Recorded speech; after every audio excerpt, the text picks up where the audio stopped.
In this podcast episode, Alex Honnold, renowned professional climber and free soloist, shares an intimate and candid conversation about his upcoming live climb of Taiwan's tallest building. The discussion touches on his motivations for climbing, his relationship with fear, his training routines, family life, mindset, visualization techniques, and his broader mission beyond climbing. Throughout, Alex breaks down common myths about climbing and fear, revealing a balanced, joyful, and deeply human approach to his extraordinary profession. Alex begins by explaining his excitement about climbing the tallest building in Taiwan, emphasizing that the opportunity is rarely granted. He likens it to a life experience where once you get permission to do something rare, you must say yes. He had scouted the building over a decade ago during a TV project that never materialized, recognizing it as uniquely suited for climbing, striking in architecture, and challenging but not impossible. The building's design offers the perfect combination of aesthetics and climbability for his objectives. He elaborates that a key motivation is the sheer fun and joy of climbing, making the experience more about passion than just the accomplishment. For Alex, choosing climbs in rock formations or buildings is influenced by a mix of aesthetic beauty, striking visual impact, historical or cultural significance, and physical challenge. Importantly, the climb must be feasible within the constraints of a TV program, meaning it cannot be the hardest possible feat, but should provide a high but manageable level of difficulty. This perspective frames how he views his climbing objectives as a balance between pushing boundaries and staying within a realm of controlled mastery. Alex started climbing around age 10, earlier than many elite climbers today who begin even younger. Initially, climbing was a niche and fringe activity without a clear professional pathway.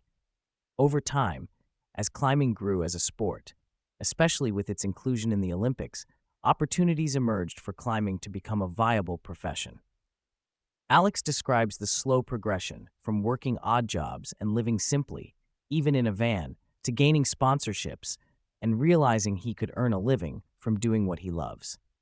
The transition to feeling like a professional climber took years and was gradual, anchored more in experience and sponsorships than sudden breakthroughs. Despite the high-profile nature of his exploits, Alex emphasizes that the core of climbing's appeal for him is the movement itself, the physicality, the flow, and the elemental joy of using his body. Climbing is akin to running or swimming, a natural and satisfying form of expression.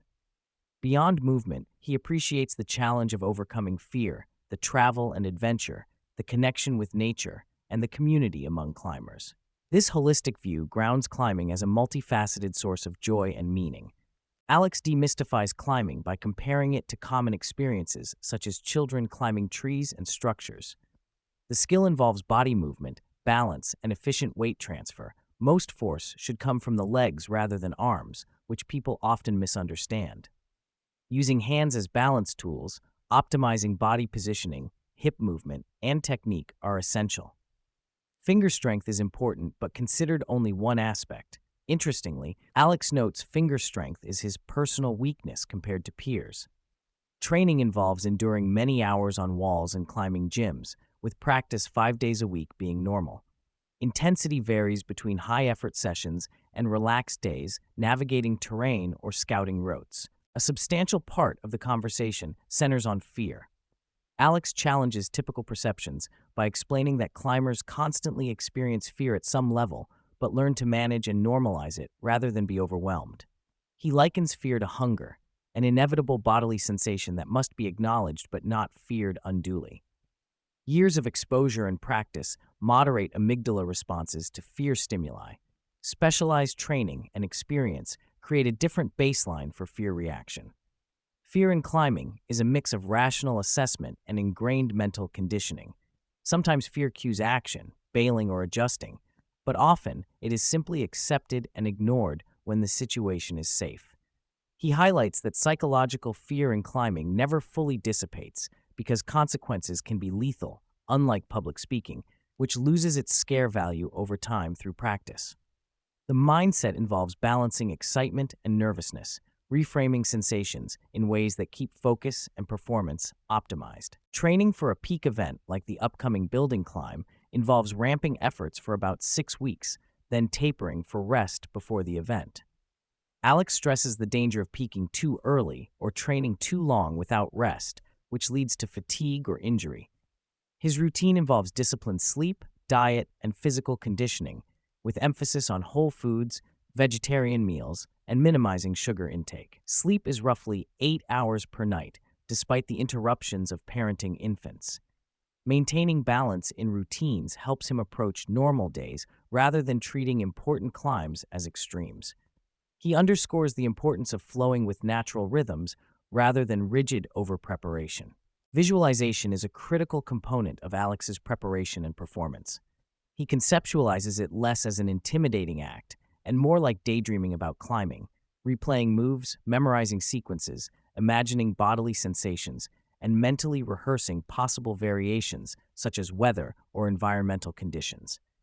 He also deliberately contemplates worst-case scenarios, falls, and risks in a safe mental space to normalize the fear and be prepared emotionally. For the building climb specifically, he has access to drone footage and video of himself climbing, which enhances his mental map of each move. Visualization serves to create embodied familiarity with the climb's flow and challenges in lieu of physical practice reductions inherent in free solo climbs. Alex touches on how fatherhood and marriage have influenced his approach to climbing. His early relationship with his wife coincided with some of the hardest climbs he did, including a difficult free solo in Jordan. While parenting complicates logistics and sleep routines, it has not dampened his enthusiasm for climbing, though it adds new dimensions to risk assessment and priority. He and his wife climb together recreationally, particularly bouldering with their children on family trips. Parenting philosophy emphasizes safety without overprotection, allowing kids to explore and learn through experience while preventing catastrophic injuries. He reflects on the natural temperaments children bring and the balance between nature and nurture. Alex identifies as a recovered perfectionist who now channels effort only into things he cares passionately about, while being intentionally lazy or minimum effort elsewhere. This selective focus allows deep progress without burnout or wasted energy.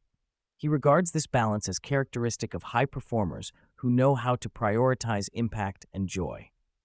Over time, he has shed early anxieties about appearance and expectations to place value on authentic, meaningful pursuits. While much of Alex's drive is personal joy and achievement, he also discusses his philanthropic efforts through the Hana Foundation, which funds global community solar projects.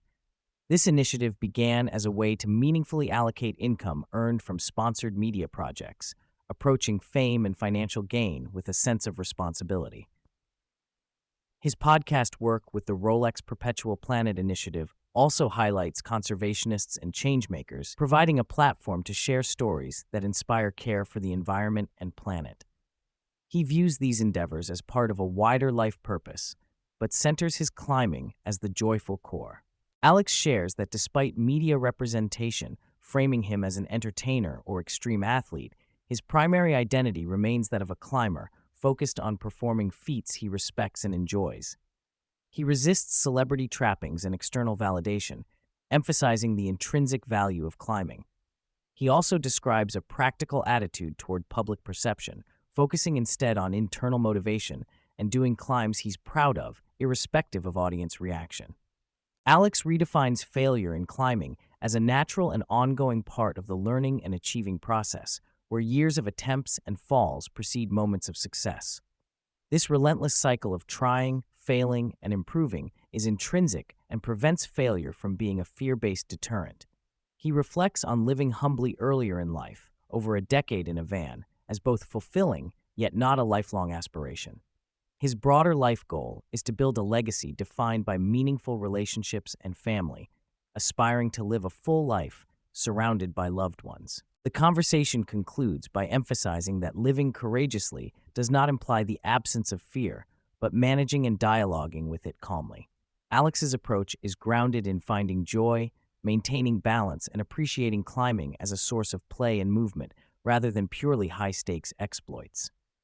The focus on mindset, preparation, relationship, and day-to-day normalcy paints a picture of an athlete who embraces the full spectrum of human experience in pursuit of his passion.